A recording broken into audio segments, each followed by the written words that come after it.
என்னோட பேரு சீதாலட்சுமி. நான் புதுக்கோட்டை மாவட்டத்திலேருந்து வர்றேன். என்னோட ரேங்க் வந்து ஓவரால் 8th ரேங்க் வாங்கியிருக்கேன். என்னோட போஸ்டிங் வந்துட்டு அசிஸ்டன்ட் அக்ரிகல்ச்சர் ஆஃபீஸர் சூஸ் பண்ணியிருக்கேன். ஓகே. நீங்க என்ன படிச்சிருக்கீங்க மேம்? நான் டிப்ளமா இன் அக்ரிகல்ச்சர் படிச்சிருக்கேன். Diploma in agriculture. ஓகே. இப்போ இந்த எக்ஸாம் பேட்டர்ன் அதுக்கப்புறமாக குவாலிஃபிகேஷன் என்ன அப்படின்னு சொல்லுங்க. குவாலிஃபிகேஷன் இதுக்கு வந்து 10th 12th அதுக்கடுத்து டிப்ளமா இன் அக்ரிகல்ச்சர் முடிச்சிருக்கணும். நெக்ஸ்ட்டு பேட்டர்ன் பொறுத்த வரைக்கும் ரெண்டு டைப் ஆஃப் கொஸ்டின் பேப்பர் இருக்கும். ஒன்று வந்து ஜிகே பேப்பர், இன்னொன்று வந்து சப்ஜெக்ட் பேப்பர். அக்ரி ரிலேட்டட் தான் வரும். ஜிகே பேப்பர் வந்துட்டு 100 கொஸ்டின் ஆஸ் யூஷுவல் குரூப் 4 மாதிரி தான் இருக்கும். சப்ஜெக்ட் பேப்பர் வந்துட்டு 200 மார்க்ஸ்க்கு இருக்கும். ஓவராலாக வந்து 450 மார்க்ஸ் இருக்கும். அதை பொறுத்து ரேங்க் வந்து கால்குலேட் பண்ணுவோம். நீங்கள் எவ்வளோ கொஸ்டின் சரியாக போட்டீங்க மேம்? நான் கொஸ்டின்ஸ்ன்னு சொல்ல முடியாது, நான் மார்க்ஸ் சொல்கிறேன். நான் வந்து 307 மார்க்ஸ் வந்து வாங்கியிருந்தேன்.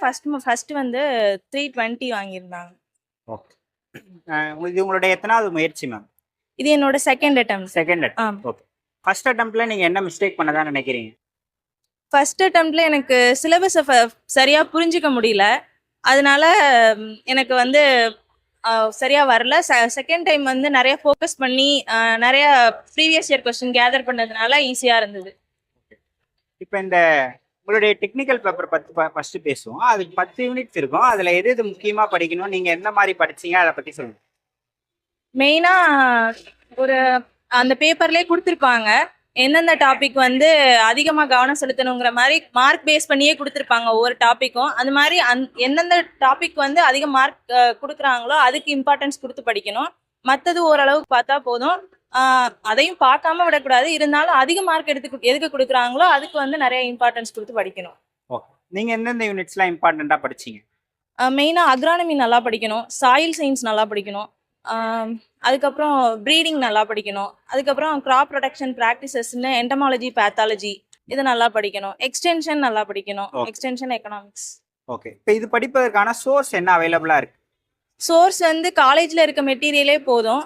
அது இல்லாமல் நம்ம டிஎன்ஏயு அக்ரிடெக் போர்ட்டல் அந்த அவங்கள்ட்டே வந்து நிறைய சோர்ஸ் வந்து அவைலபிளாக இருக்குது. அந்த போர்ட்டல் போனீங்கன்னாவே நீங்கள் என்ன டைப் பண்ணுறீங்களோ அதை வந்து எடுத்துக்கலாம் ஈஸியாக. நீங்க செல்ஃபா படிச்சீங்களா அகாடமி போனீங்க? செல்ஃபா தான் படிச்சீங்க. ஓகே. ஜிஎஸ் பேப்பர் எந்த மாதிரி படிச்சீங்க அதை பத்தி சொல்லுங்க. ஜிஎஸ் பேப்பர் வந்துட்டு மேக்ஸுக்கு ரொம்ப முக்கியம் கொடுக்கணும், முக்கியமாக இம்பார்ட்டன்ட் கொடுத்து படிக்கணும். அது இல்லாமல் அதுலேயுமே வந்து பாலிட்டி, எக்கனாமிக்ஸ் இந்த மாதிரி இதில் வந்து மார்க்ஸ் நிறையா ஸ்கோர் பண்ண முடியுமோ அதை பார்த்து நிறையா படிச்சிங்க அப்படின்னா நல்லா யூஸ்ஃபுல்லாக இருக்கும். ஓகே. இப்போ ஒரு நாளைக்கு எவ்வளோ நேரம் ஜிஎஸ் படிப்பீங்க, எவ்வளோ நேரம் உங்களுடைய கோர் பேப்பர் படிப்பீங்க? நான் வந்து ஸ்கோர் பேப்பருக்கு தான் நிறைய இம்பார்ட்டன்ஸ் கொடுத்தேன். ஏன்னா அது நம்ம ஆல்ரெடி காலேஜ்லேயும் படித்ததுனால நமக்கு கொஞ்சம் ஈஸியாக இருந்தது. சப்ஜெக்ட் பேப்பருக்கு நான் வந்து எனக்கு வெளியில் சோர்ஸ் அவ்வளோவா கிடைக்கலனாலும் முடிஞ்ச அளவுக்கு தான் என்னால் படிக்க முடிஞ்சிச்சு. ஆனால் சப்ஜெக்ட் பேப்பருக்கு நிறைய முக்கியத்துவம் கொடுத்து படித்தேன். ஓகே. மேக்ஸ் எப்படி படிச்சீங்க? மேக்ஸ் எப்படி போட்டு பார்ப்பீங்க அதை? மேக்ஸ் பொறுத்த வரைக்கும் ஒரு நாளைக்கு ஒரு 6 மணி நேரமாவது மேக்ஸ் வந்து போட்டு பார்க்கணும். மெயினாக வந்து ஆப்டிடியூட், ரீசனிங் ரெண்டுக்குமே இம்பார்ட்டன்ஸ் கொடுங்க. அதுலேயும் ஆப்டிடியூடுக்கு வந்து ரொம்ப இம்பார்ட்டன்ஸ் கொடுங்க.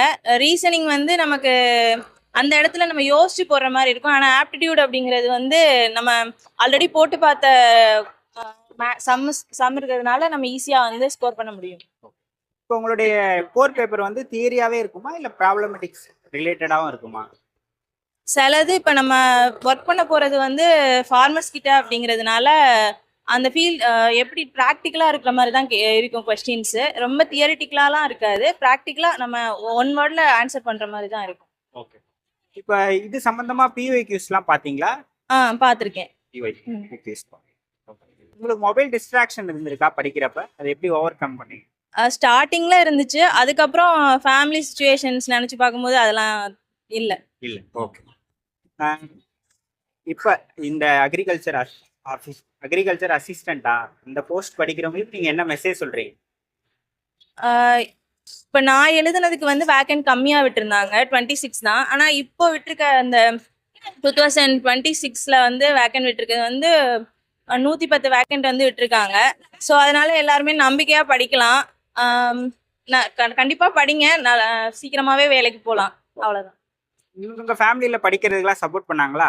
கண்டிப்பாக பண்ணாங்க.